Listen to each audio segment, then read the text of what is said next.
in the marble-floored cafeteria of Westbridge Academy, a quiet scholarship student was about to face the cruelest humiliation of her high school career. What started as an ordinary lunch period took a shocking turn when she came face to face with the school's most ruthless queen bee. Naomi Lin wasn't your typical victim.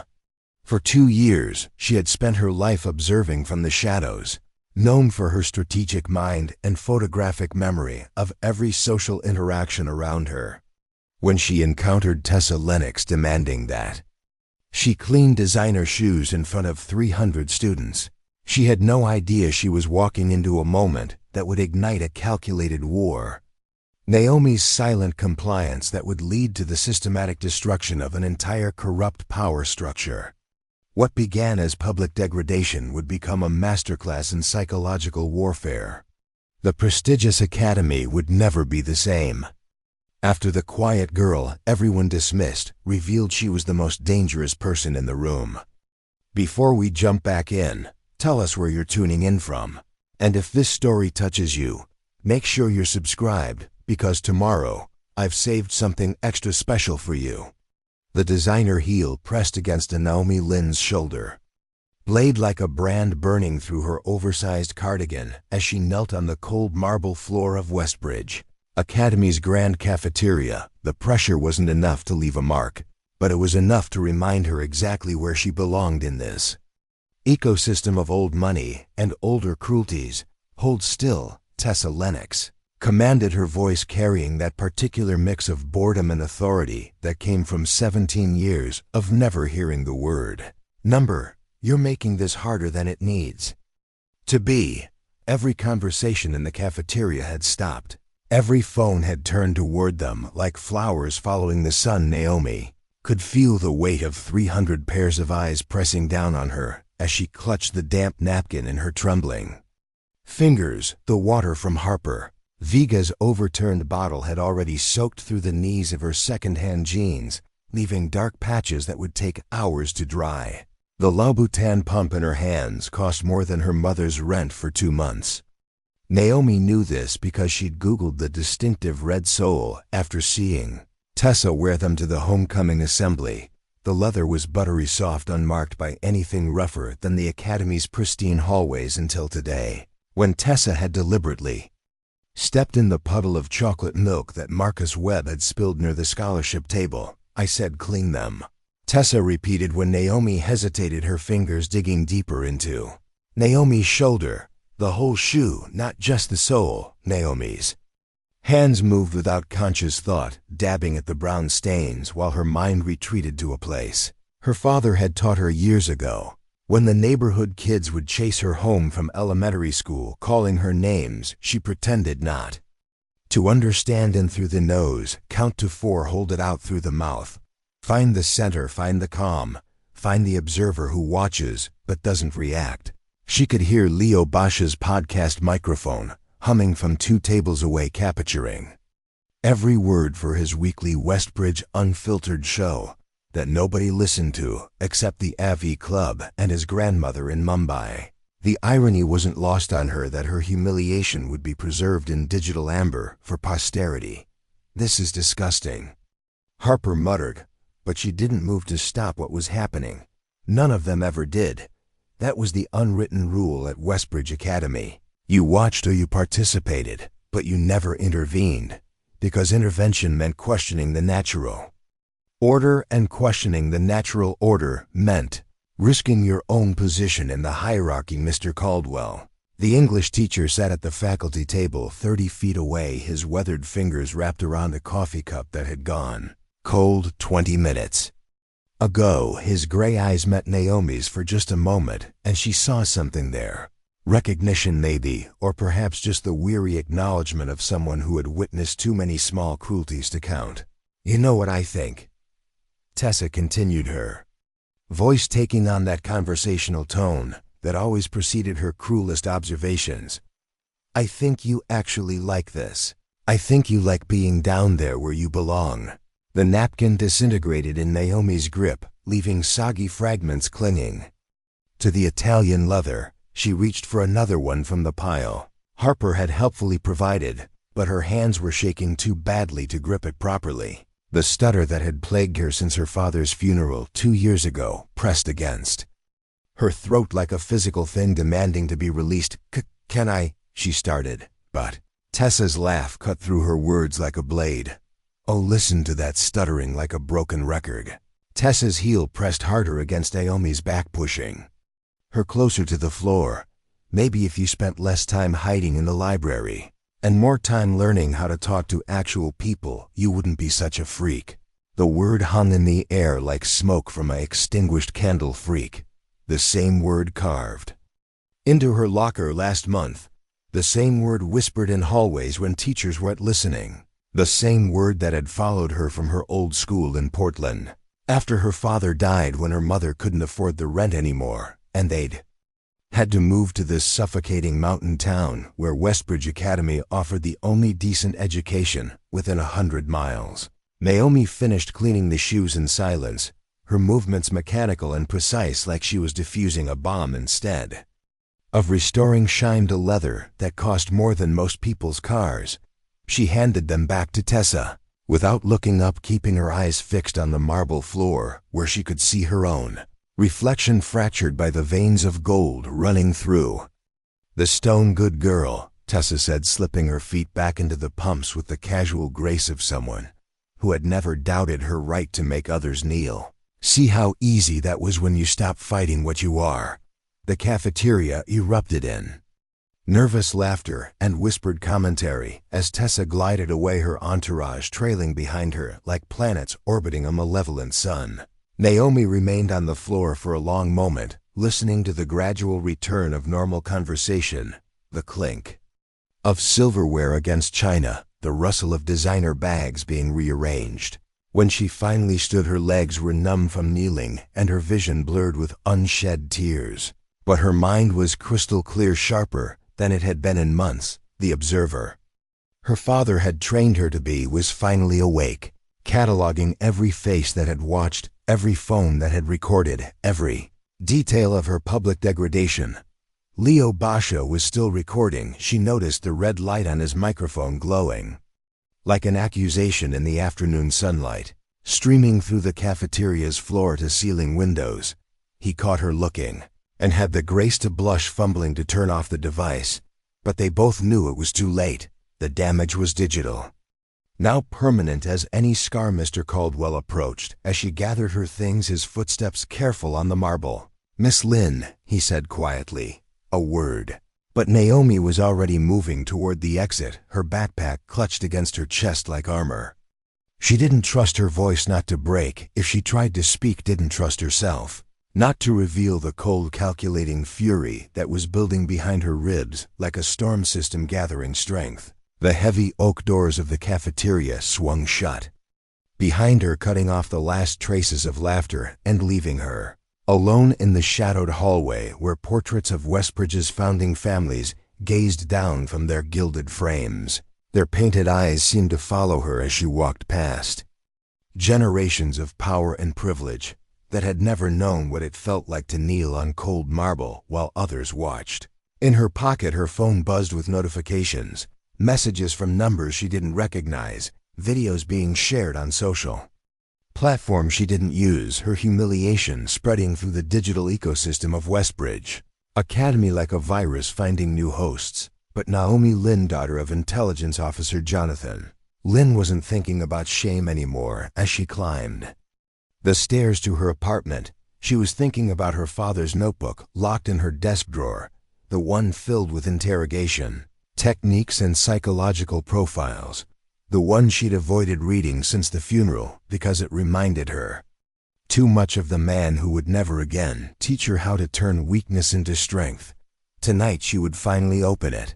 Tonight the observer would become the strategist, and Tessa Lennox would learn that sometimes the quietest person in the room was the one worth fearing most. The brass key turned with a soft click that seemed to echo through Naomi's cramped studio apartment like a gunshot. The desk drawer slid open, revealing contents she hadn't disturbed in 24 months. A folder labeled Westbridge Academy Financial Aid, a stack of condolence cards bound with a rubber band, a Single photograph of her father in dress uniform, his hand resting on her shoulder at her 8th grade graduation. And beneath it, all wrapped in oiled leather like a sacred text, lay the notebook that had shaped her childhood in ways she was only now beginning to understand. Field manual, psychological assessment, and strategic intelligence. Read the faded label in her father's precise handwriting, for N. Lin, use wisely. Naomi's fingers trembled as she opened the cover, releasing the scent of old paper and her father's cologne. The first page bore an inscription in Chinese characters followed by their English translation. The supreme excellence is to subdue the enemy without fighting. Sun Tzu. She could almost hear his voice explaining the philosophy during those long afternoons in their old garage when other kids were playing video games or texting friends.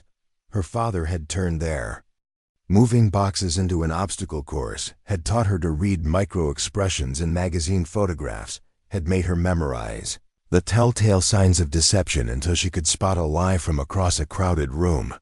Intelligence work isn't about gathering secrets, Naomi, he had said, setting up another scenario with action figures and index cards. It's about understanding systems, how people connect to each other, what they value most, what they fear losing.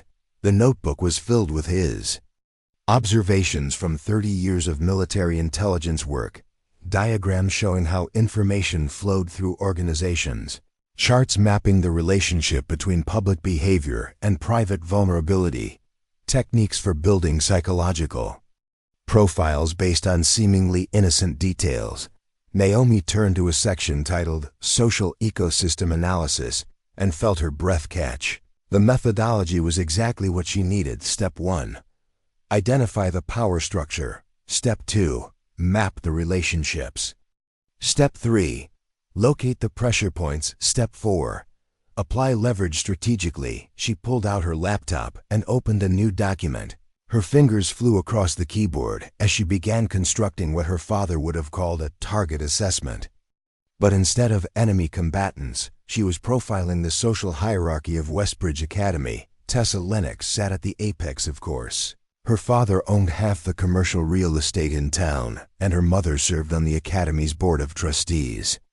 But power came with vulnerabilities, and Naomi had spent 2 years observing from the margins, cataloging every crack in Tessa's perfect facade. The charity gala where Tessa had claimed credit for organizing the silent auction when everyone knew Harper had done all the work. The college application essay contest where Tessa's submission had borrowed heavily from a piece published in The Atlantic 3 years earlier. The whispered conversations about her mother's medical treatments that always coincided with expensive spa retreats in Switzerland. Harper Vega occupied the second tier, fiercely loyal but increasingly uncomfortable with Tessa's escalating cruelty. Her family ran a successful landscaping business, but they weren't old money, which meant Harper's position was contingent on usefulness. She had secrets too. The tennis court incident Naomi had referenced in her mental notes, a night last spring when Harper had been driving home from a party and sideswiped a parked car, leaving without a note. The notebook contained an entire chapter on leveraging guilt and fear in subjects who possessed functional moral compasses. Harper Vega was exactly the type of person her father had warned her about, smart enough to recognize wrong but too invested in the system to oppose it directly. Naomi opened a new browser tab and navigated to Leo Bosch's podcast website. Westbridge Unfiltered boasted 12 subscribers and an average of 37 downloads per episode. His latest upload was titled Monday Musings and included 40 minutes of ambient cafeteria audio from lunchtime. She fast-forwarded through discussions of weekend homework and college application deadlines until she found what she was looking for. At the 23-minute mark, clear as a bell, Tessa's voice demanding that Naomi clean her shoes, followed by the sound of nervous laughter and whispered commentary. Leo had captured everything. The cruel entertainment in Tessa's tone, the uncomfortable silence from Harper, the scrape of chair legs as other students turned to watch her own stuttered attempt to speak before being cut off, the wet sound of the napkin against leather evidence. Her father had always emphasized the importance of documentation. In intelligence work, without evidence you have theories. Without theories backed by evidence you have nothing, Naomi scrolled through Leo's archived episodes, noting the casual way he picked up conversations from across the cafeteria. His equipment was better than she'd realized, and his position at the AV club table gave him acoustic access to half the school's social interactions. She opened another tab and began researching Leo himself, son of immigrant parents who ran a small IT consulting firm. Straight, a student with early admission to MIT, already secured member of the debate team, Model UN, and the school's cybersecurity club. His social media presence was minimal, but what existed suggested someone who valued privacy and authentic connection over performative popularity. Another potential ally, her father's notebook contained extensive notes on recruitment strategies for sources and assets. Leo Basha fit the profile of someone who could be trusted with sensitive information. If approached correctly, the clock on her laptop showed 11:47 p.m., but Naomi's mind was racing with possibilities. She pulled out a sheet of her mother's hospital stationery and began crafting her first message. The handwriting needed to be different from her usual careful script, something that suggested urgency without revealing the author's identity. Harper, I know what happened at the tennis courts that night in April. The white Accord on Maple Street. You left without leaving a note. Someone saw you, but they haven't decided what to do about it yet. That decision might depend on other factors. She didn't sign it. Instead, she folded the paper into a small square and slipped it into an envelope. Her father had taught her that the most effective psychological pressure was the kind that let the target's imagination fill in the worst-case scenarios. The next morning, Naomi arrived at school early enough to slip the envelope through the slats of Harper's locker before the hallways filled with students. She positioned herself at the library's reference desk, where she had a clear view of the locker bays, and waited. Harper appeared at 7:52 a.m., her designer backpack slung over her shoulder and a coffee cup from the expensive place downtown clutched in her perfectly manicured hands. She opened her locker with the casual efficiency of routine until she saw the envelope. The color drained from Harper's face so quickly that Naomi wondered if she might actually faint. The coffee cup trembled in her grip as she tore open the envelope and read the contents. Her eyes darted around the hallway, searching for some sign of who might be watching, but Naomi remained hidden behind a biography of Theodore Roosevelt. Harper's hands shook as she crumpled the note and shoved it deep into her backpack, but the damage was already done. The seed of doubt had been planted, and it would grow in the dark spaces of Harper's conscience until it either consumed her or forced her to act. Naomi smiled behind her book as Harper hurried toward the administrative wing, probably hoping to find Tessa before first period. The observer was becoming the architect, and the game her father had taught her to play was finally beginning. She had spent 2 years watching from the margins, absorbing every casual cruelty and cataloging every abuse of power. Now it was time to discover what happened when the quiet girl in the corner decided to stop being quiet and start being dangerous. The notebook lay open on the desk beside her. Turned to a page that read Phase 2, Psychological Pressure and Behavioral Modification. Her father's handwriting seemed to pulse with approval as she began planning her next move. Harper Vega had been awake since 4 a.m., staring at her bedroom ceiling while her mind replayed every detail of that night in April. The white Honda Accord parked innocently on Maple Street, the sickening crunch of metal against metal when she'd misjudged the turn. The way her heart had hammered as she'd sat in her car debating whether to leave a note or just drive away. She'd chosen wrong, and now someone knew the anonymous message burned in her backpack, like radioactive material threatening to contaminate everything she'd worked to build at Westbridge Academy. Her position in Tessa's inner circle, her acceptance to Northwestern, her parents' pride in her academic achievements, all of it balanced on the knife's edge of a secret she'd thought was buried forever. You look like hell, Tessa observed as Harper slumped into her usual seat at their claimed table in the senior section of the cafeteria. Didn't you sleep? Harper forced a laugh that sounded hollow even to her own ears. Late night studying for Caldwell's exam. You know how he loves his surprise questions about symbolism in Victorian literature. But Tessa wasn't listening. She was scanning the cafeteria. With the predatory focus of a shark detecting blood in the water, her perfectly glossed lips curved into a smile that never reached her eyes as she spotted Naomi Lin, sitting alone at a corner table, picking at a sandwich that looked like it had been assembled from cafeteria leftovers. "Speaking of our little cleaning lady," Tessa murmured loud enough for their table to hear, "I'm thinking she might need another lesson in proper etiquette. Don't you think she's been looking a little too comfortable lately?" Harper's stomach clenched as she followed Tessa's gaze. Naomi sat with her back to the wall, her dark hair falling like a curtain around her face as she read from a thick hardcover book, the same defensive posture she'd maintained since transferring to Westbridge, but something was different today.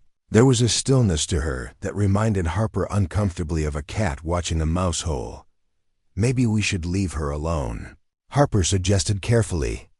"I mean, she learned her lesson, right? And Principal Miles has been cracking down on bullying since that whole thing with the Sullivan kid last semester." Tessa's eyes narrowed as she turned her attention to Harper. The temperature at their table seemed to drop 10 degrees. "Since when do you care about Principal Miles' policies? And since when do you care about that little freak's feelings?" The words stung more than Harper expected because she couldn't answer them honestly. She did care suddenly, and she couldn't explain why. The image of Naomi kneeling on the marble floor had haunted her dreams for 3 nights running. The way the girl had accepted the humiliation without fighting back, without even crying, had revealed something about her character that made Harper's participation feel like a betrayal of her own values. "I don't care about her feelings," Harper lied smoothly. "I just think we proved our point already. And besides, we have more important things to worry about, like the spring formal committee meeting this afternoon." Tessa studied her for a long moment, then shrugged and returned her attention to planning the afternoon's entertainment. But Harper caught the calculating look in her friend's eyes and knew that her moment of weakness had been noted and filed away for future reference. Across the cafeteria, Leo Basha was setting up his recording equipment with the methodical precision of someone who took his craft seriously. His podcast might only have 12 subscribers, but he treated each episode like it was going out to millions of listeners. His grandmother in Mumbai faithfully downloaded every episode, and his parents had started sharing clips with their clients as examples of Leo's communication skills today. He was experimenting with a new directional microphone that could isolate conversations from ambient noise. The device had cost him 3 months of allowance money, but the audio quality was significantly better than his old setup. He was particularly proud of Monday's episode, which had captured a remarkable amount of cafeteria drama. With startling clarity, he noticed Naomi Lin approaching his table with the same cautious energy she brought to everything. A quick glance over her shoulder to make sure no one was watching, then a subtle gesture toward the empty chair across from him. May I sit?" she asked, her voice barely above a whisper. Leo nodded and gestured to the chair, trying to project the kind of casual friendliness that might put her at ease. He'd been watching her for weeks now, noting the way she moved through the school like a ghost, observing everything and participating in nothing. She reminded him of himself during his freshman year, when he'd been too intimidated by Westbridge's social hierarchy to speak above a whisper. "I wanted to ask you about your podcast," Naomi continued, once she'd settled into the chair with her back to the wall and her eyes scanning the room for potential threats. "You record a lot of different conversations." Leo felt heat rise in his cheeks. "I hope that doesn't bother you. I mean, I try to keep it general observations about school culture rather than focusing on specific people. And I never use names unless someone gives me permission." "I'm not bothered," Naomi said, and for the first time since he'd known her, she met his eyes directly. "I'm interested in the technical aspects. How much can you hear with that equipment?" The question surprised him. Most people at Westbridge either ignored his podcast entirely or mocked it as another example of Leo's nerdy obsessions. But Naomi seemed genuinely curious about the mechanics of what he was doing. Quite a bit, actually, he admitted. The new microphone has a range of about 30 feet and it can filter out background noise pretty effectively. I've been experimenting with different recording patterns to capture the acoustic signature of different areas of the school. Naomi nodded as if this information was exactly what she'd hoped to hear. And you archive everything? Everything, Leo confirmed. I've got probably 60 hours of material from just this semester. I'm thinking about doing a year-end compilation of the most interesting social dynamics I've observed.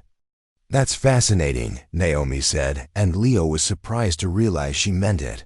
I wonder if you'd be willing to share some of your archived material with me. I'm working on a project about communication patterns and social hierarchy. Leo hesitated. The ethical implications of sharing recorded conversations without consent were complicated, even if the conversations had taken place in public spaces. But there was something in Naomi's expression that suggested this wasn't just academic curiosity. What kind of project? He asked. Naomi was quiet for a long moment, as if weighing how much to reveal. Let's just say I'm interested in understanding how information flows through social systems, and how small changes in information availability can create larger shifts in group dynamics. The answer was vague enough to be meaningless, but specific enough to suggest she knew exactly what she was talking about. Leo found himself leaning forward, intrigued, despite his better judgment. I could probably share some general material, he said slowly. Nothing that would violate anyone's privacy, obviously. But if you're interested in communication patterns, I've got some really interesting data about how rumors spread through different social groups. Naomi's smile was small but genuine. That would be perfect. I think you'd be surprised how much you can learn about people by listening to what they say when they think no one is paying attention. As she stood to leave, Leo noticed that she moved differently now, less like someone trying to disappear, and more like someone who had found her purpose. The change was subtle but unmistakable, and it made him wonder what exactly she was planning to do with the information he'd agreed to share across the cafeteria. Harper Vega was discovering that keeping secrets was exhausting work. Every conversation felt like a minefield. Every casual comment from Tessa felt like a probe designed to uncover her moment of weakness. The anonymous note had been carefully crafted to maximize psychological pressure without revealing the author's identity, and it was working exactly as intended. She found herself studying her classmates with new eyes, wondering who might have witnessed her moment of cowardice on Maple Street. The possibilities were endless and terrifying. Anyone could be watching. Anyone could be planning to use her secret as leverage. By the time the lunch period ended, Harper had made a decision that would have surprised her morning self. She was going to find out who had sent the note, and she was going to find out what they wanted in return.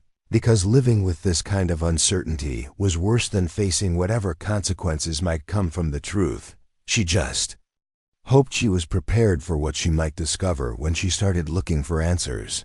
Meanwhile, in the library, Naomi Lin was checking out a copy of The Art of War by Sun Tzu, along with a biography of J. Edgar Hoover and a technical manual about digital privacy and security. The librarian, Mrs.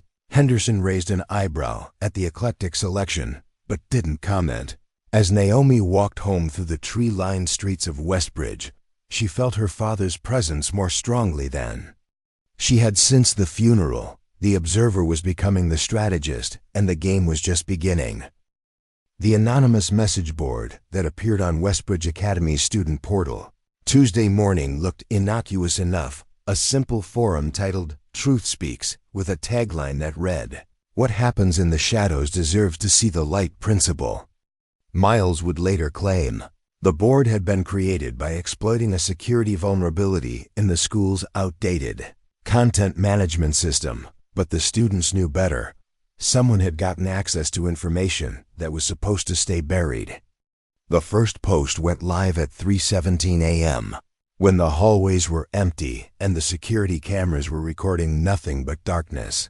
Did you know that Marcus Webb's perfect SAT score wasn't quite so perfect the second time he took it, followed by a link to a College Board investigation report that had somehow found its way into the public domain? By 7 a.m., when students started arriving for first period, Marcus Webb's academic reputation was in ruins.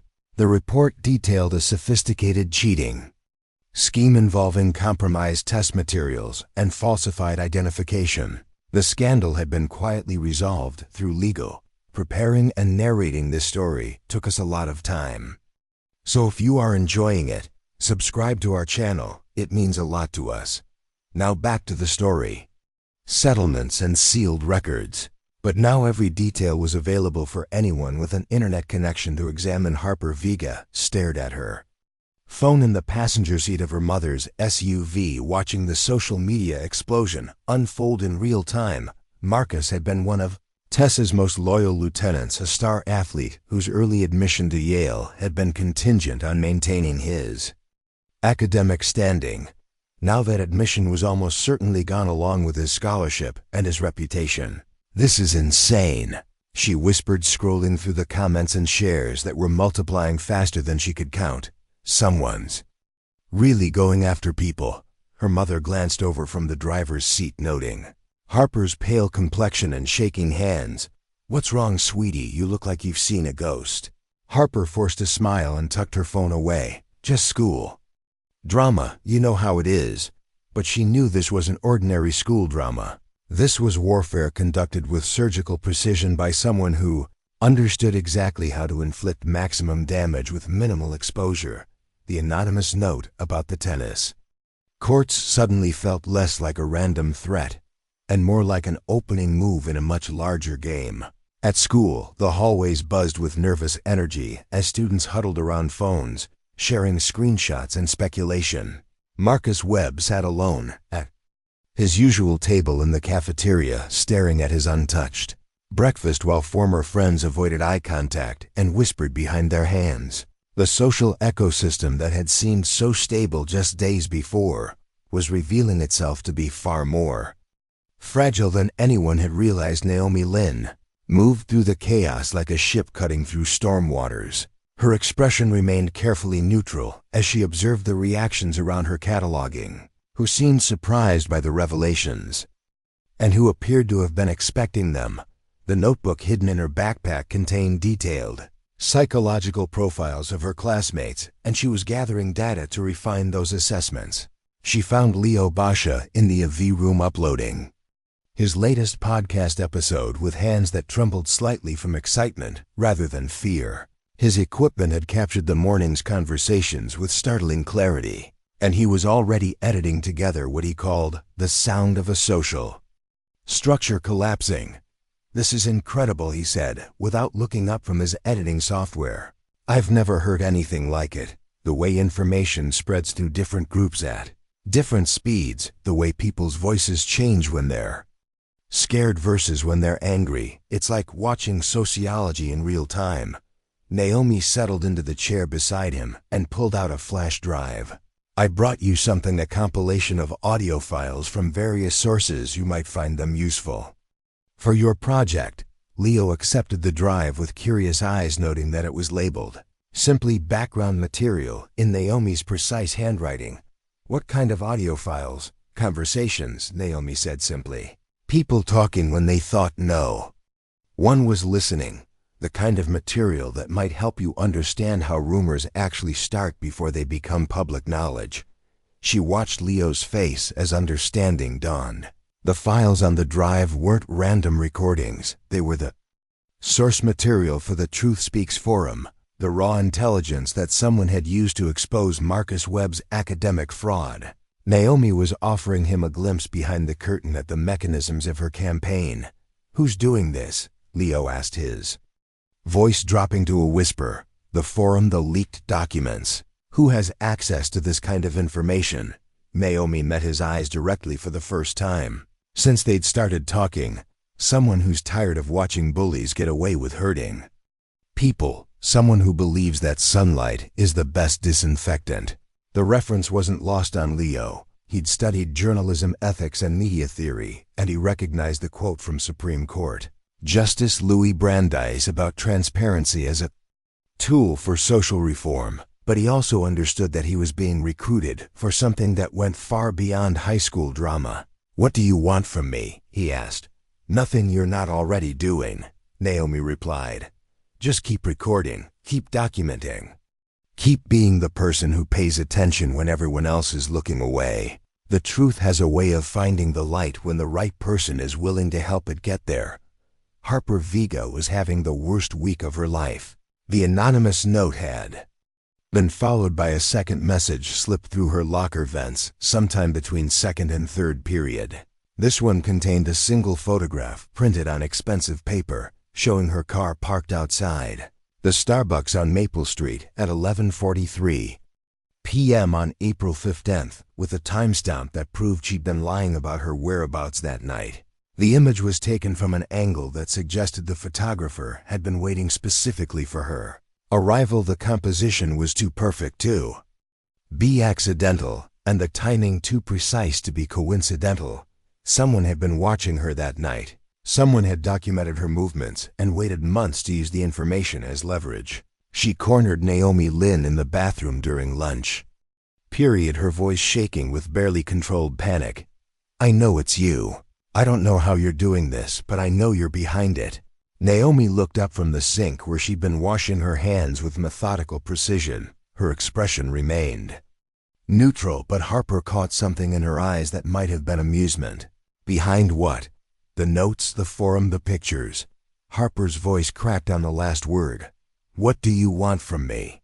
"I want you to think about what you've been supporting," Naomi said quietly. "I want you to consider whether the person you've been following deserves your loyalty. And I want you to remember that sometimes the right choice is also the hardest choice." She dried her hands on a paper towel and moved toward the door, but Harper grabbed her arm, stopping her retreat. "Please, I can't take this anymore. Just tell me what you want me to do." Naomi looked down at Harper's manicured fingers wrapped around her wrist, then back up at her face. "I want you to stop pretending that cruelty is acceptable as long as you're not the target. I want you to stop enabling behavior that you know is wrong. And I want you to start asking yourself who you really are when no one is watching." She gently extracted her arm from Harper's grip and walked away, leaving Harper alone in the bathroom with her guilt and her growing certainty that the quiet girl everyone had dismissed as weak was actually the most dangerous person in the school.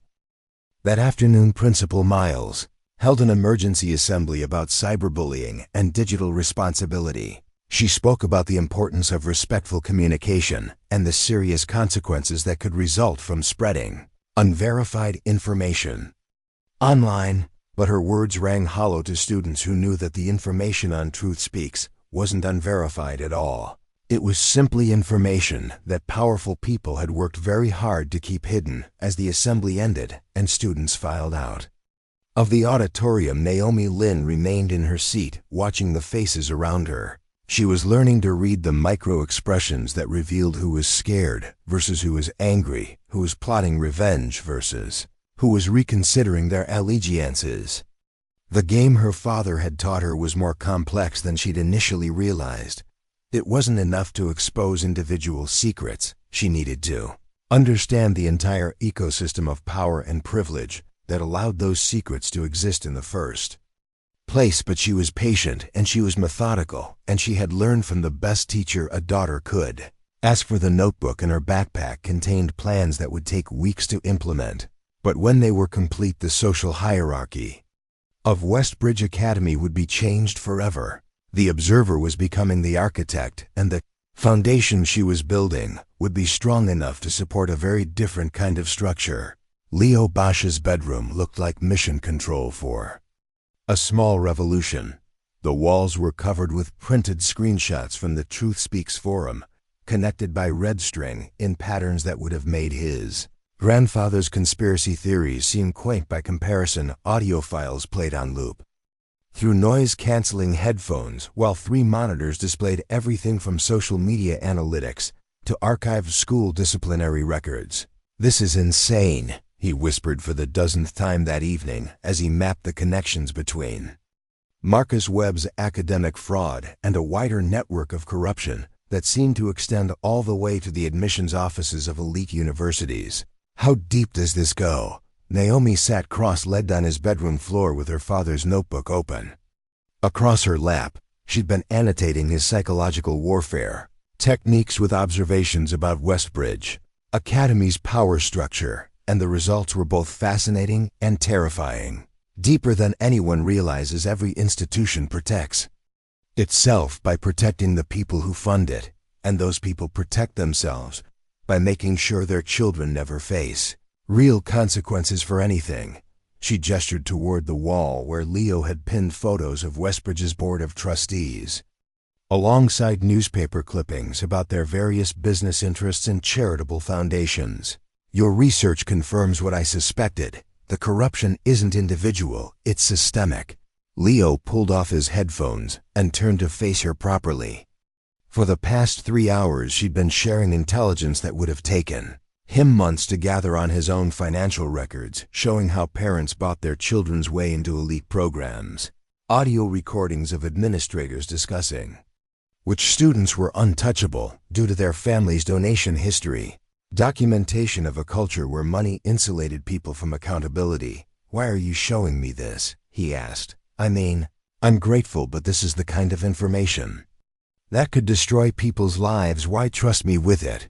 Naomi closed the notebook and met his eyes directly. Because you're the only person in this school who records everything but doesn't use it to hurt people. Because you understand that information is power, but you haven't let that power corrupt you. And because I think you understand what I'm really trying to do here, which is change the system, she said simply. Not just expose individual secrets, but alter the fundamental dynamics that allow those secrets to exist in the first place.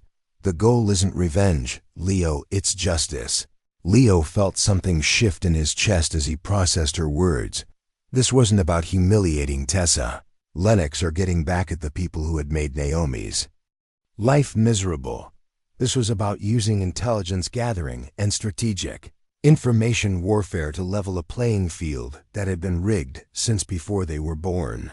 What do you need from me? He asked. Naomi smiled, and it was the first time he'd seen her look genuinely happy. I need your technical skills to create a more sophisticated distribution system for information, and I need your ethical framework to make sure we don't become the monsters we're fighting against. She pulled out a hand-drawn diagram showing the social network of Westbridge Academy with lines indicating information flow, influence patterns, and vulnerability points. My father taught me how to read people and how to apply psychological pressure, but he also taught me that the most effective operations are the ones that serve a larger purpose than personal vendetta. Leo studied the diagram, noting the careful way she'd mapped not just the obvious power relationships, but the hidden dependencies that kept the system stable. This is military-level strategic thinking. My father spent 30 years dismantling networks of corruption and abuse, Naomi said quietly. He taught me that the key to lasting change isn't destroying your enemies. It's creating conditions where their destructive behavior becomes impossible to sustain. Over the next 2 hours they worked together to refine Naomi's strategy. Leo contributed technical expertise about digital security and information distribution, while Naomi provided psychological insights about their targets, motivations, and vulnerabilities. The collaboration felt natural, like they'd been working together for years, instead of days. There's something I need to tell you, Leo said as they wrapped up their planning session.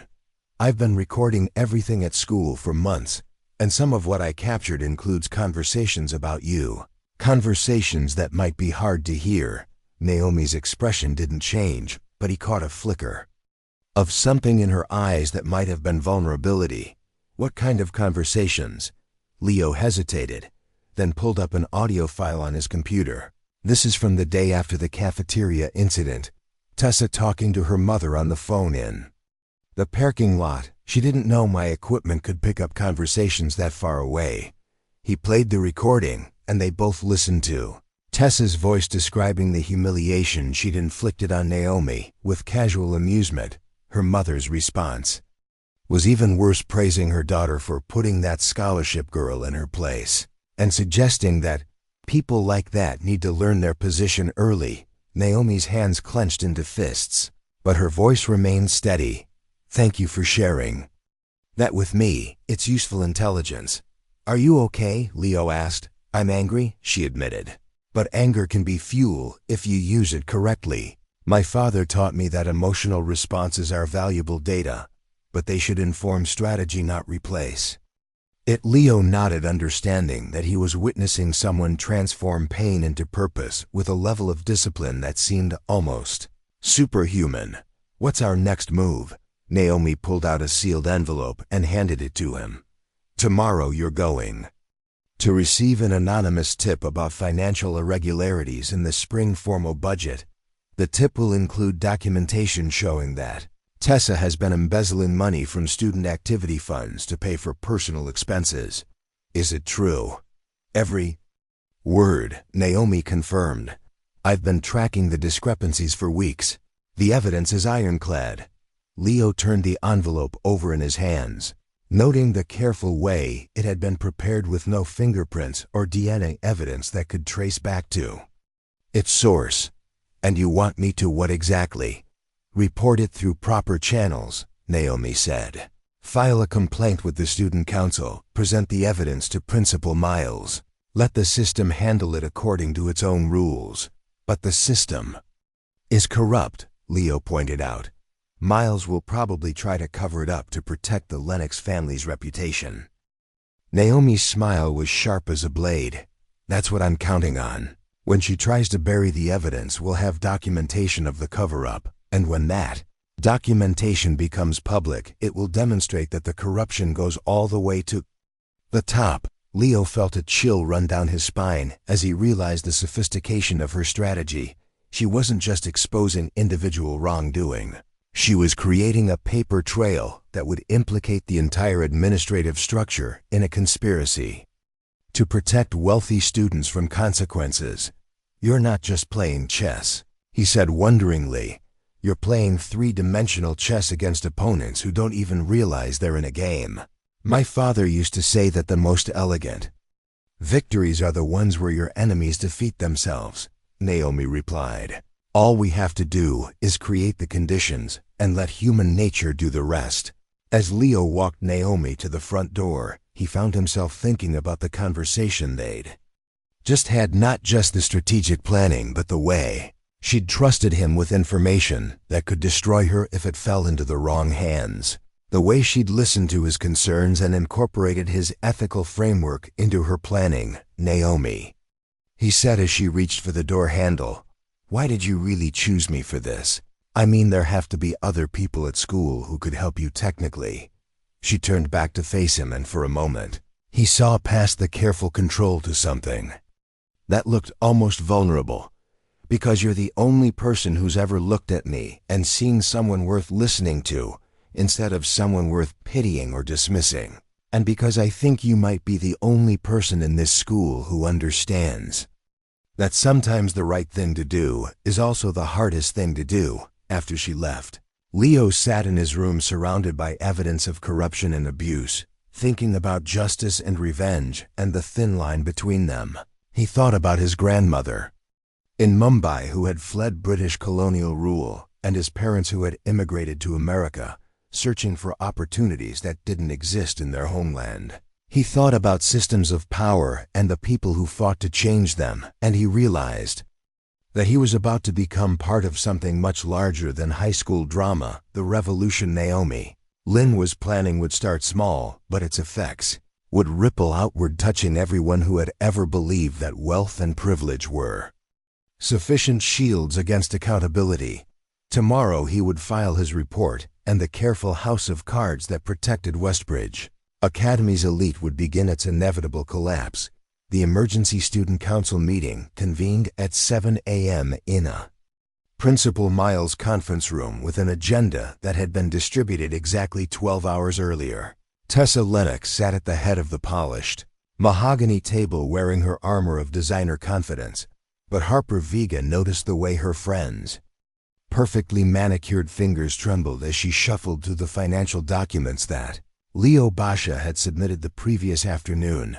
"These allegations are completely fabricated," Tessa declared, her voice carrying its usual authority. "Despite the early hour, someone is obviously trying to sabotage our spring formal planning, and I think we all know who benefits from creating chaos in our student." Government Principal Miles studied the evidence with the careful attention of someone who had spent her career in corporate damage control. The receipts were damning: luxury purchases charged to student activity accounts, personal shopping trips disguised as formal planning expenses, a pattern of financial misconduct that stretched back 6 months and involved thousands of dollars. "Miss Lennox," Miles said carefully, "these documents appear to show purchases made with your student council credit card for items that seem unrelated to school functions. Designer handbags charged as decoration supplies, spa treatments listed as venue consultation fees. Can you explain these discrepancies?" Tessa's laugh was pitched perfectly to suggest incredulous innocence. "Obviously someone has doctored these records, Principal Miles. Anyone with basic computer skills could create fake receipts and forge signatures.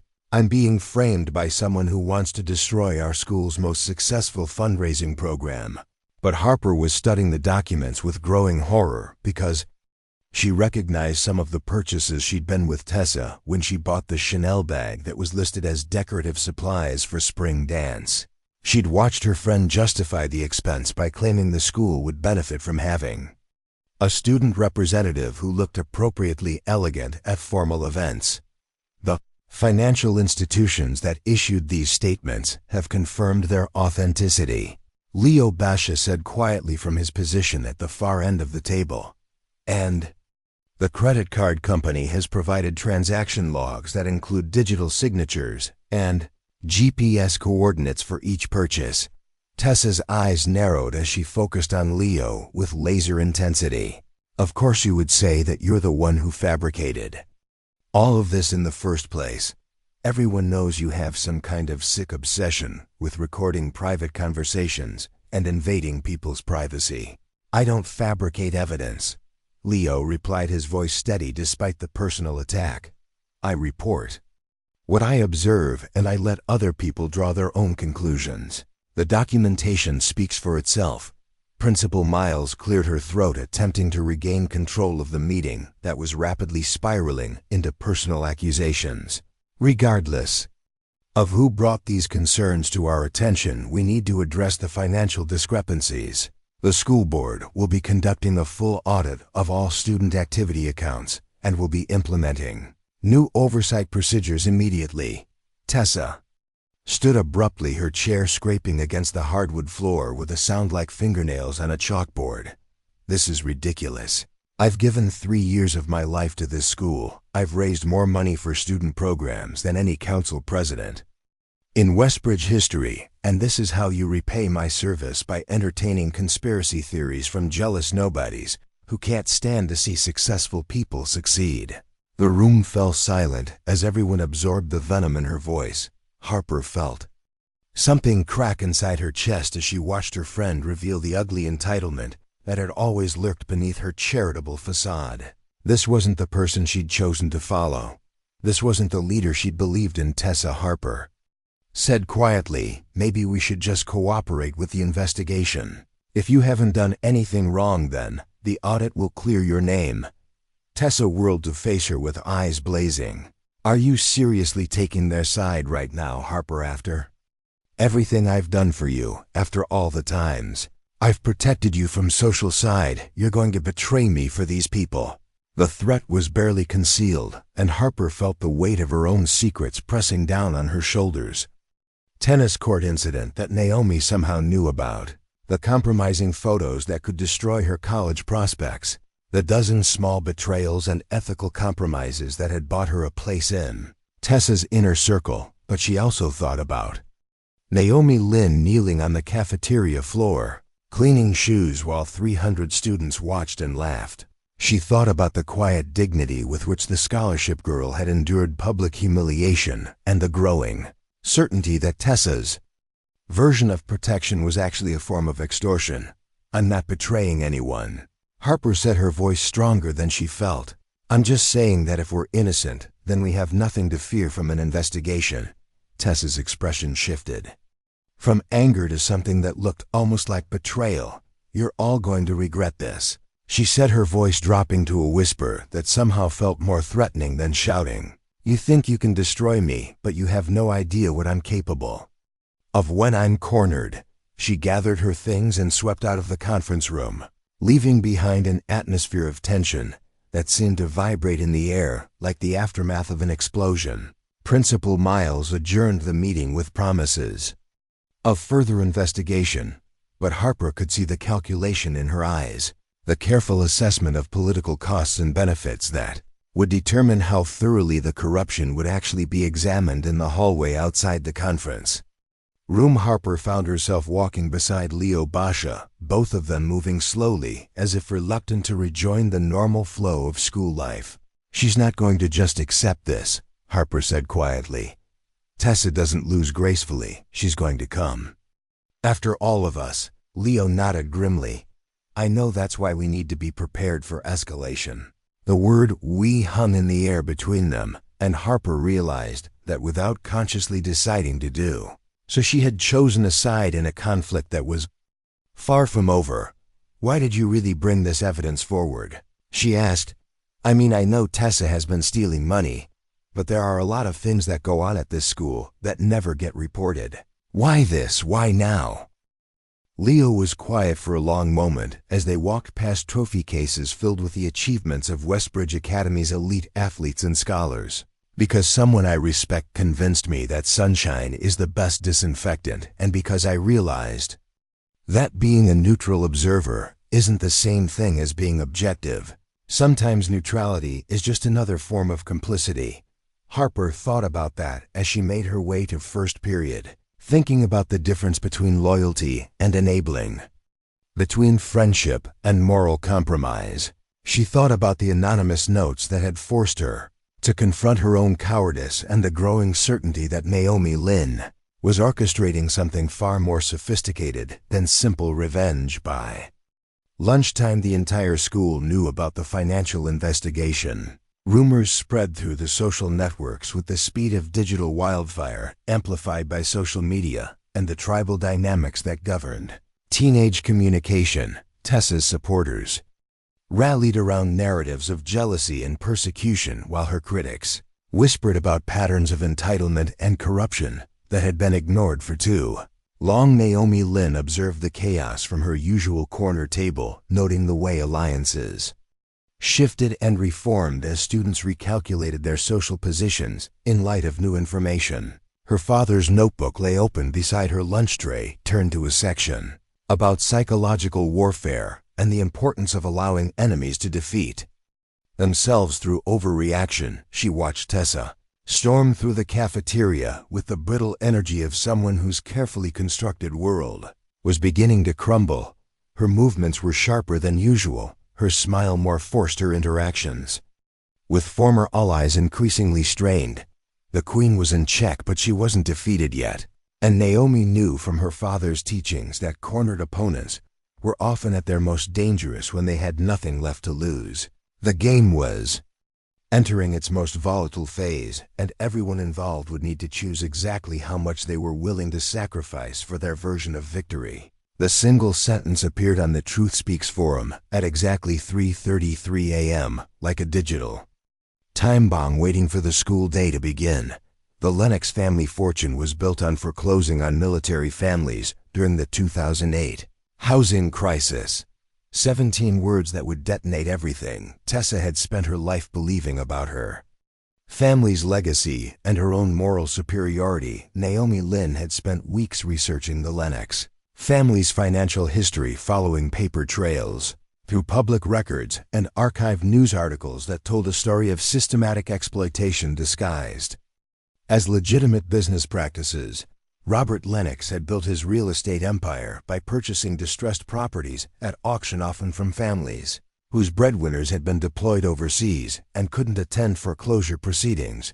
The documentation was extensive and damning bank records showing Lennox properties, specifically targeting military families' court filings, revealing a pattern of expedited foreclosure processes that violated federal protections for deployed service members' newspaper.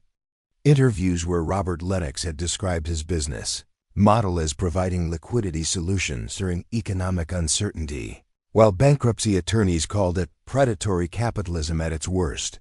By first period, the story had exploded across every social media platform as students shared screenshots and searched for additional information.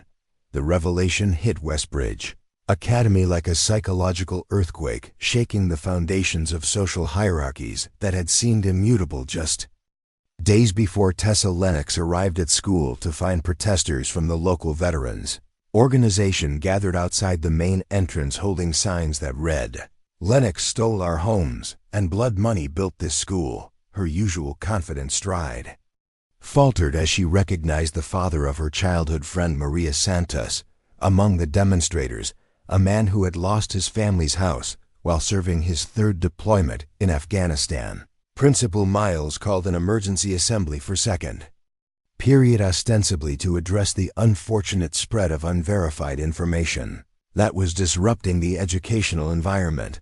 But her words carried the hollow ring of damage control, and every student in the auditorium could see the strain in her carefully composed expression. "We must remember that accusations are not facts," Miles announced from the podium, her voice echoing through the suddenly too quiet space. "That inflammatory rhetoric designed to create division serves no constructive purpose in our school community."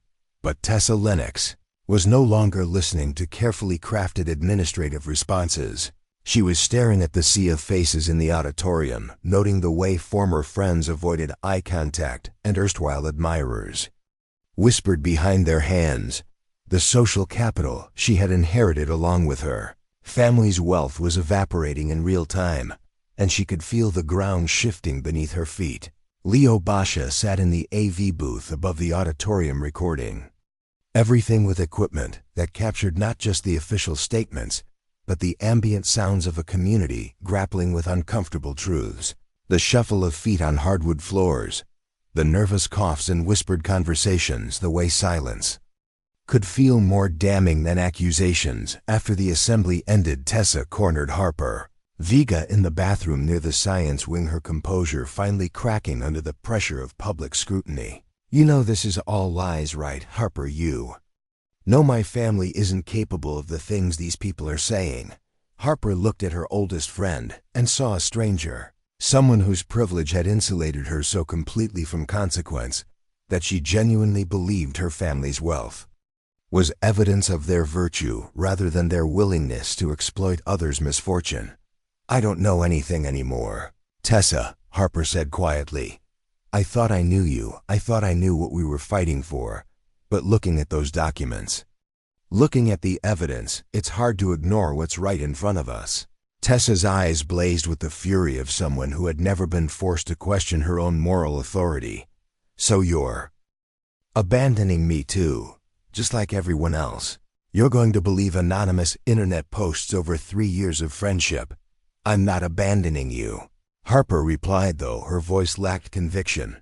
"I'm just saying that maybe we need to consider the possibility that there are things about our families, about this school, about ourselves, that we never bothered to examine because it was easier not to look."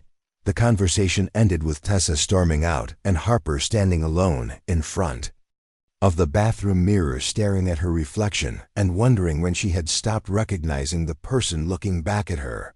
Meanwhile, Naomi Lin was discovering that psychological warfare was more complex than her father's notebook had prepared her for. The revelation about the Lennox family had created exactly the kind of institutional crisis she had intended, but it had also unleashed forces beyond her control. Students who had never spoken to each other before were forming alliances based on shared outrage. Former members of Tessa's inner circle were publicly distancing themselves from her, while others rallied around narratives of persecution and class warfare. The careful social ecosystem of Westbridge Academy was collapsing. faster than she had anticipated, and the collateral damage was becoming impossible to ignore. In the library during lunch, she found Mr. Caldwell grading papers with the methodical focus of someone using routine to maintain sanity in chaotic times. "Miss Lin," he said without looking up from his work, "I trust you're finding our current unit on moral ambiguity in literature to be illuminating." It was the first time he had addressed her directly since the cafeteria incident, and Naomi understood that his casual tone masked a much more serious conversation. "Very illuminating, Mr. Caldwell. I'm learning that the line between justice and revenge is often thinner than people want to admit." Caldwell set down his pen and looked at her directly, his gray eyes holding the weight of someone who had seen idealism curdle into extremism in newsrooms and corporate boardrooms. The most dangerous revolutionaries are often the ones who believe their cause justifies any means. Miss Lin, power corrupts, regardless of how noble the initial motivation. "Even when the system being challenged is genuinely corrupt?" Naomi asked. "Especially then," Caldwell replied, "because fighting monsters requires such vigilance to avoid becoming monstrous yourself. And sometimes the tools necessary to dismantle corruption are indistinguishable from the tools used to create it." The warning was gentle but unmistakable, and Naomi felt something cold settle in her stomach as she considered the implications. She had been so focused on exposing the truth that she hadn't fully examined her own motivations or the methods she was using to achieve her goals. That afternoon she sat in her apartment, reviewing the evidence she had compiled for her next revelation. A dossier on Principal Miles that would expose her history of covering up sexual harassment allegations at her previous school. The information was accurate and damning, and releasing it would complete the systematic destruction of Westbridge Academy's administrative leadership. But as she stared at the files spread across her desk, she found herself thinking about Mr. Caldwell's words about the difference between justice and revenge, about the responsibility that came with wielding information as a weapon. Her father's voice echoed in her memory from one of their training sessions years before. "The most important question an intelligence officer can ask, Naomi, is not whether they can do something, but whether they should. The power to destroy is easy to acquire, but much harder to control." Outside her window, the autumn light was fading into evening, and she could see students walking home from school in groups that reflected the new social realities she had created. Some walked alone, now isolated by their association with Tessa. Others had formed unlikely alliances based on shared disillusionment with the systems they had once trusted. The revolution she had started was succeeding beyond her wildest expectations, but success in warfare often came with a price that wasn't calculated until the victory was already won. She closed the folder on Principal Miles and locked it back in her desk drawer. The final phase of her campaign would have to wait until she could be certain that the person wielding the weapon was still someone her father would recognize. The morning announcements at Westbridge Academy had been a daily ritual of bureaucratic banality for as long as anyone could remember. Principal Miles reading attendance policies and lunch menu updates while students scrolled through their phones, and teachers prepared for first period. But on Wednesday, November 15th, something was different. Leo Basha sat in the broadcast booth with hands that trembled slightly as he made final adjustments to the audio levels. His usual morning podcast equipment had been supplemented with additional cameras and streaming software that would push the signal beyond the school's internal network directly to social media platforms, where it couldn't be censored or interrupted. "Are you sure about this?" he asked Naomi, who stood beside him reviewing notes written in her father's careful handwriting. "Once we do this, there's no going back. The administration will come after us with everything they have." Naomi looked through the booth's soundproof glass at the main hallway, where students were gathering around monitors for the daily announcements. Their faces showed the strain of 2 weeks living under psychological siege as revelations and counter accusations had turned Westbridge Academy into a battlefield disguised as an educational institution. "My father used to say that the moment you have enough evidence to destroy corruption is also the moment "When keeping that evidence secret becomes a form of complicity," she replied. "We've reached that moment, Leo." The red light above the booth door flickered on, indicating they were live to the school's internal network and simultaneously streaming to platforms that would preserve everything they were about to broadcast. Principal Miles appeared on the monitors in her office, reading from prepared remarks about maintaining community standards during challenging times, but her words were interrupted as Leo switched the feed to his own cameras, revealing not the sterile corporate messaging the administration preferred, but the raw documentation of systematic abuse that Naomi had compiled over months of careful investigation. "Good morning, Westbridge Academy," Naomi said, her voice steady despite the magnitude of what she was about to unleash. "My name is Naomi Lin, and for the past 2 months, I've been conducting an investigation into corruption, abuse, and institutional cover-ups at our school."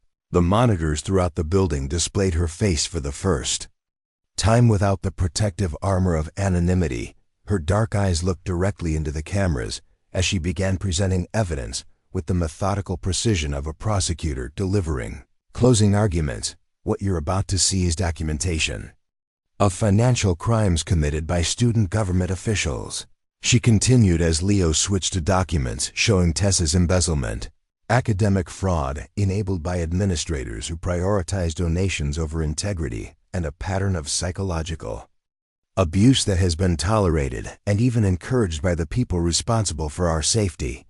The cafeteria video appeared on screen, showing Naomi kneeling on marble floors while Tessa Lennox forced her to clean designer shoes as 300 students watched and laughed.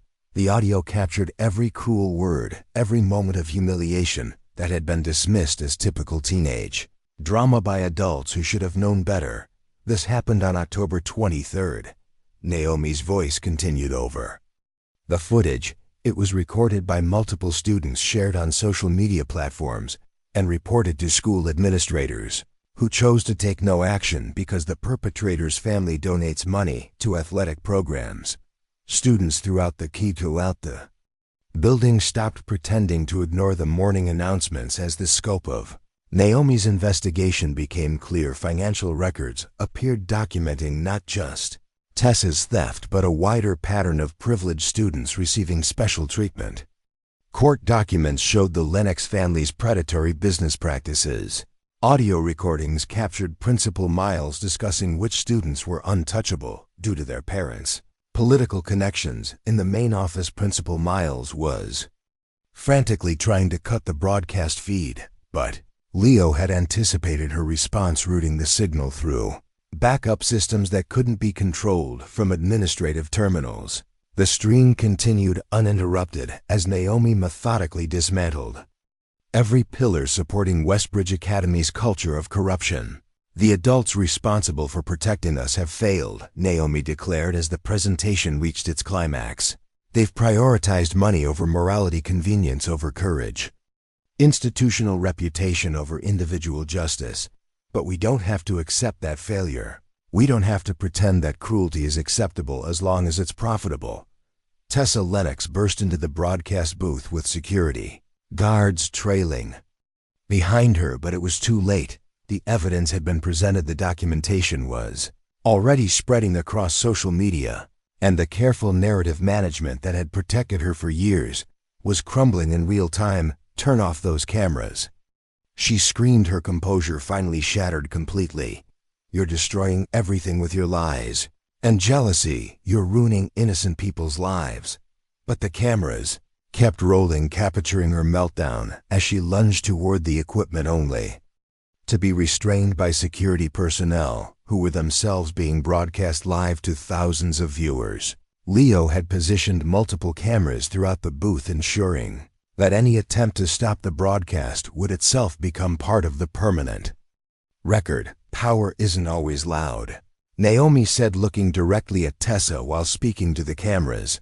"But silence isn't the same as surrender. And sometimes the only way to protect yourself and others is to make sure the truth can't be buried anymore." The broadcast ended with Naomi being escorted from the booth by administrators, while Leo continued streaming from backup equipment hidden throughout the school. Students watched in stunned silence as their carefully ordered world revealed itself to be built on foundations of sand. Within hours, the story had gone viral beyond the boundaries of Westbridge Academy as news outlets picked up the documentation and began their own investigations into private school corruption. The hashtag #ShadowsDON to stay quiet began trending as students from other elite institutions shared their own stories of abuse and cover-ups. Harper Vega found herself standing in the hallway outside the broadcast booth staring at the monitors that now showed only emergency messaging from the district office. The friend she had followed for 3 years was being led away in handcuffs, while the quiet girl everyone had dismissed as weak had just demonstrated a form of power that made traditional authority look primitive by comparison. "Did you know?" she asked Leo as he emerged from the booth, carrying his equipment. "Did you know she was planning all of this?" Leo shook his head, still processing what they had just accomplished. "I knew she was strategic. I knew she was angry. But I didn't realize how deep her investigation went or how complete her evidence was. She's been playing a game the rest of us didn't even know existed." As news crews gathered outside the school and parents demanded emergency board meetings, Harper realized that Naomi Lin had done something unprecedented. In the history of Westbridge Academy, she had forced an entire institution to confront the gap between its stated values and its actual practices. The revolution was complete, but the aftermath was just beginning. The manila envelope appeared in Naomi Lin's locker like a tumor discovered during routine examination, unmarked except for her name written in block letters that revealed nothing about their author's identity or intentions. She stood in the empty hallway holding the package with hands that had been steady during her broadcast confrontation, but now trembled with something approaching fear. 3 weeks had passed since the morning that had changed everything. 3 weeks of federal investigations and media scrutiny and congressional hearings about corruption in elite private schools. Tessa Lennox was awaiting trial on embezzlement charges. Principal Miles had resigned in disgrace, and Westbridge Academy was operating under emergency oversight from the state education department. Naomi had become something she never intended to be, a public figure whose photograph appeared in national newspapers. Alongside articles about student activism and institutional reform, journalists wanted interviews. College admissions officers were calling her guidance counselor, and advocacy organizations were offering her internships that would fast-track her toward a career in social justice. But the envelope in her hand suggested that her moment of triumph had also made her vulnerable in ways she hadn't anticipated. Inside, she found a single photograph printed on high-quality paper, showing her at age 12 standing beside her father outside a military facility in Afghanistan. Both of them were wearing tactical gear, and her father's arm rested protectively around her shoulders.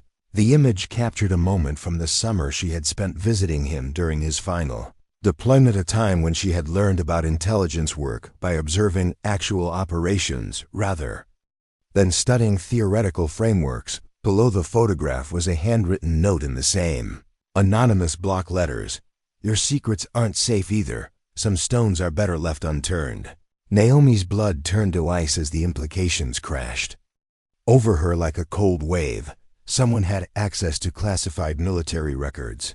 Someone knew about the summer that had shaped her understanding of psychological warfare. Someone was threatening to expose the source of her strategic capabilities in ways that could destroy not just her own reputation, but her father's posthumous legacy. She thought about the congressional testimony she was scheduled to give next week about institutional corruption in private schools, about the book deal publishers were offering for her story, about the scholarship opportunities that would let her attend any university in the country.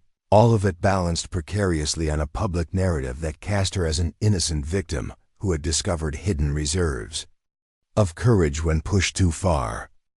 But the photograph told a different story. It suggested a young woman who had been trained in psychological warfare by a military intelligence officer, a daughter who had learned interrogation techniques and strategic deception from someone whose job had been dismantling enemy networks.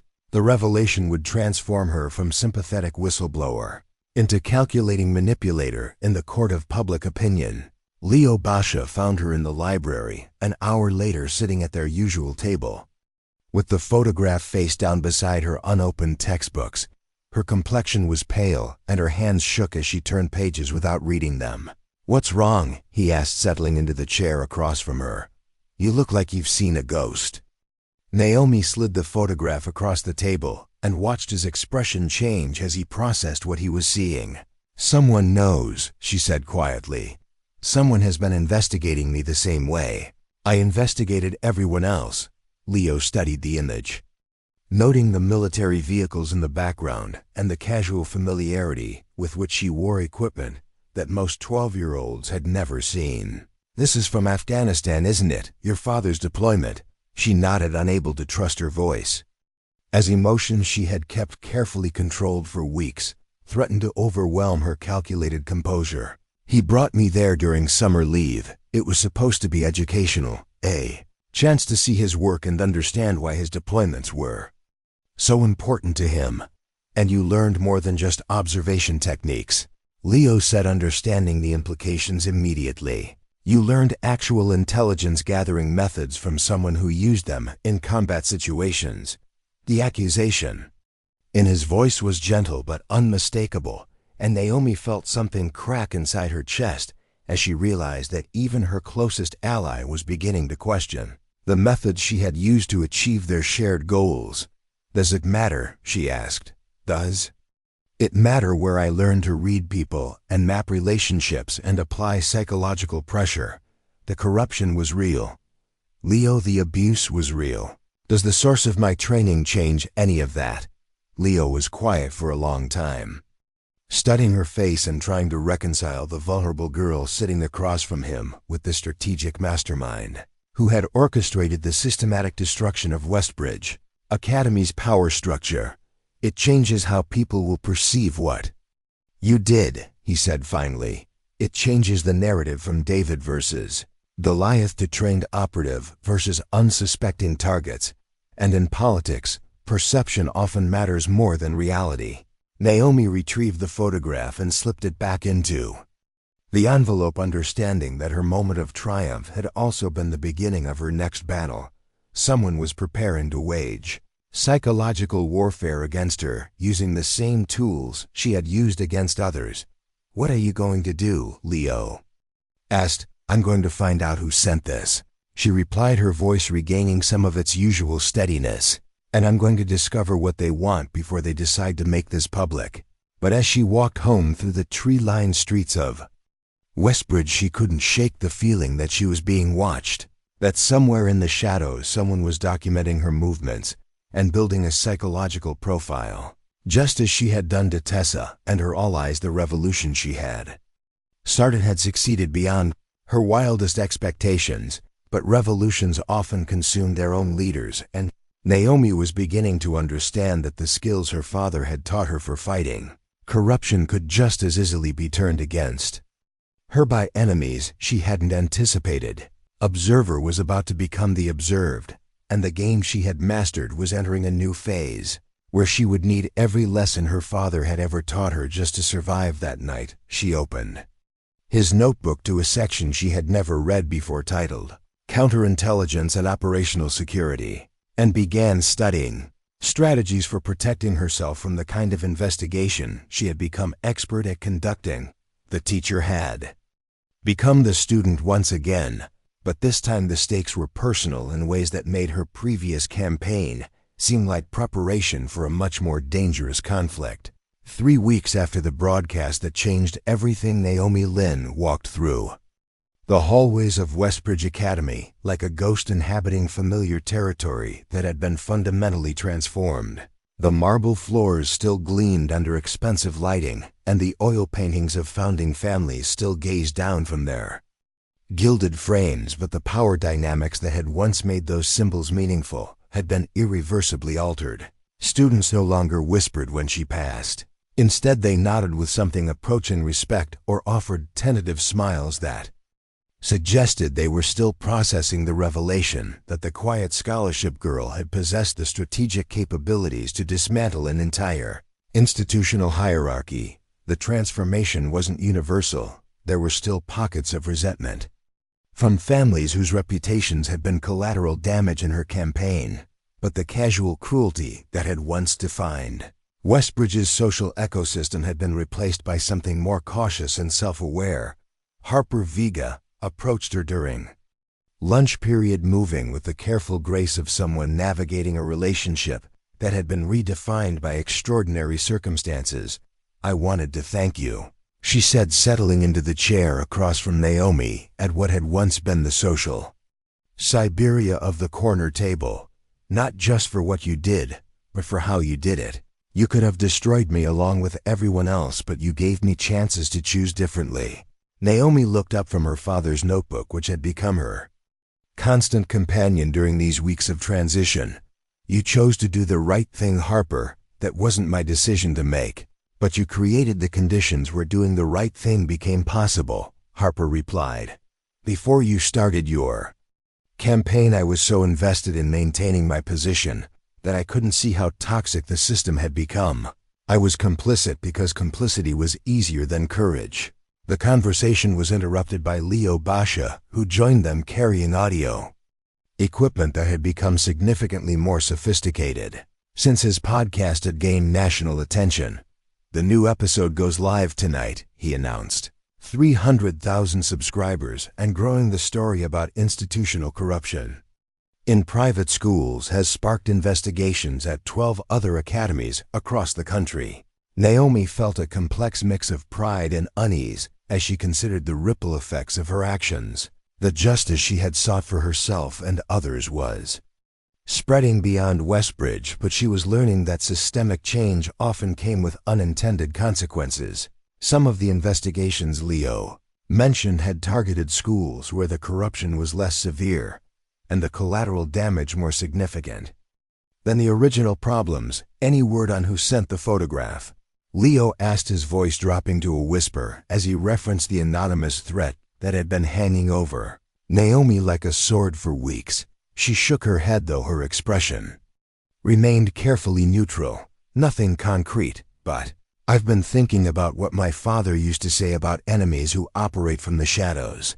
They're usually people who were already watching you before you gave them a reason to strike." The mystery of her anonymous tormentor had consumed weeks of investigation as Naomi applied the same methodical intelligence-gathering techniques she had used against Tessa and her allies, but this opponent was more sophisticated, more careful about operational security, and more familiar with counter-surveillance methods. The lack of progress was both frustrating and concerning because it suggested she was facing someone with professional training. Mr. Caldwell found her in the library after school, grading papers with the same methodical focus he had maintained throughout the chaos of the past month. His gray hair showed more silver than before, and his weathered face carried lines that spoke of sleepless nights spent managing the fallout from revelations that had transformed his classroom discussions about moral ambiguity into lived experiences for his students. "Miss Lin," he said, settling into the chair beside her. "I have something for you." He handed her a sealed envelope bearing her name in his distinctive handwriting. The paper was expensive cream-colored stationery that suggested formality and importance. "What is it?" she asked. "My resignation letter," Caldwell replied. "I'm retiring at the end of the semester. Officially for health reasons, but actually because I've realized that 30 years of teaching about justice isn't the same as 30 years of fighting for it. You've reminded me that there's a difference between understanding systems and changing them." Naomi felt something cold settle in her stomach as she processed his words. "You're leaving because of what I did."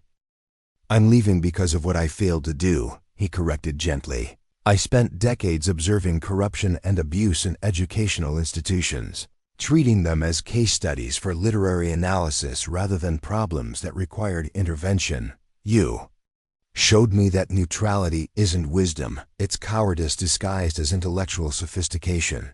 He gestured toward the envelope in her hands. Inside you'll find contact information for organizations that could use your particular skills. People who fight institutional corruption on a national level. They've been asking about you. Naomi opened the envelope and found business cards from advocacy groups, congressional oversight committees, and investigative journalism organizations.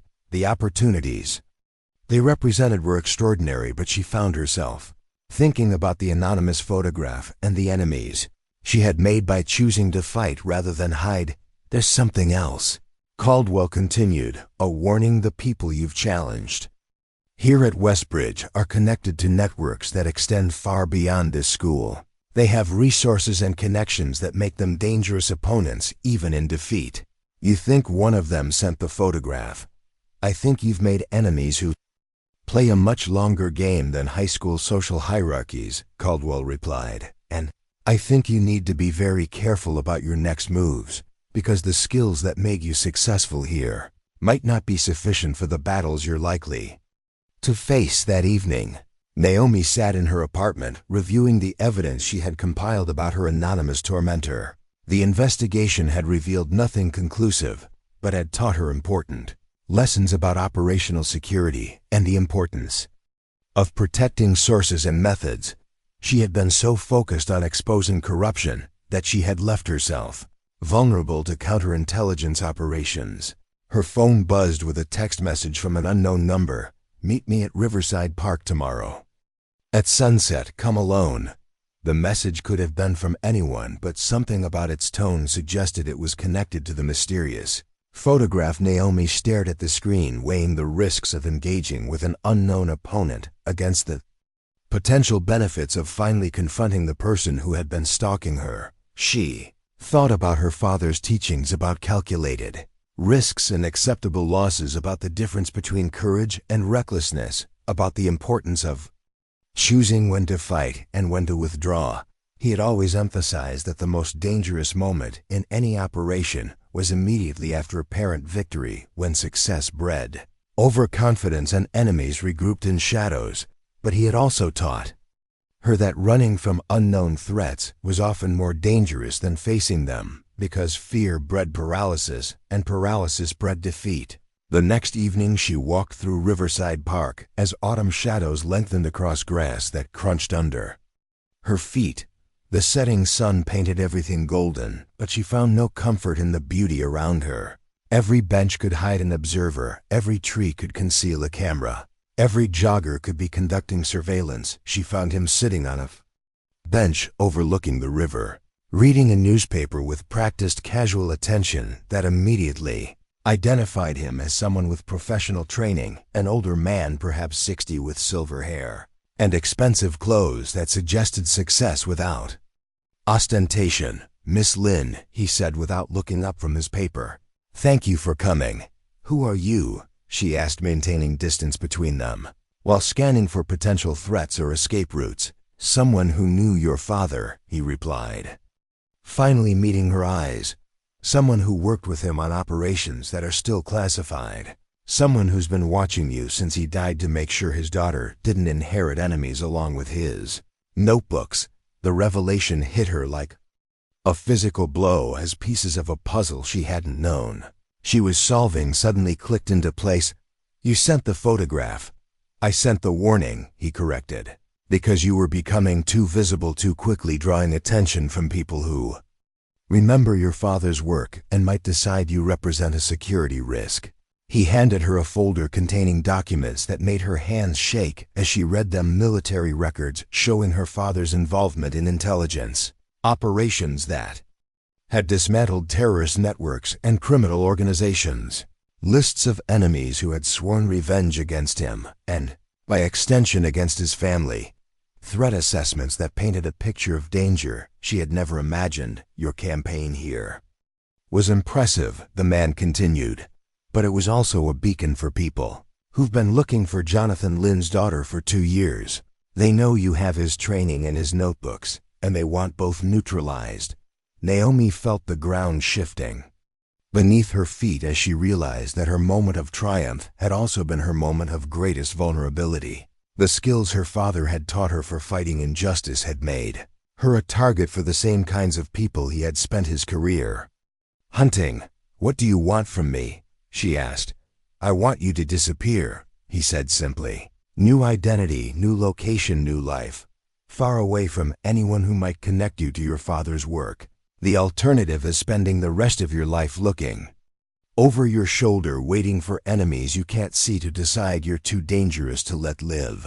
As Naomi walked home through streets that no longer felt safe, she found herself thinking about the price of justice and the difference between winning battles and surviving wars. Her father had taught her how to fight corruption, but he hadn't prepared her for the possibility that fighting corruption might require sacrificing everything else she cared about. The revolution she had started at Westbridge Academy was complete, but the war she had unknowingly joined was just beginning. 3 months later, Leo Basha received a postcard from someone claiming to be a student at a boarding school in Switzerland. The handwriting was unfamiliar, and the return address was meaningless, but something about the careful precision of the words reminded him of conversations in broadcast booths and library corners. "Truth always finds the light," the message read, "even when the messenger has to hide in shadows." He kept the postcard in his desk drawer next to audio files from a campaign that had changed his life, and wondered if silence could be another form of strength when speaking had become too dangerous to survive. Up next, you've got 2 more standout stories right on your screen. If this one hit the mark, you won't want to pass these up. Just click and check them out. And don't forget to subscribe and turn on the notification bell so you don't miss any upload from us.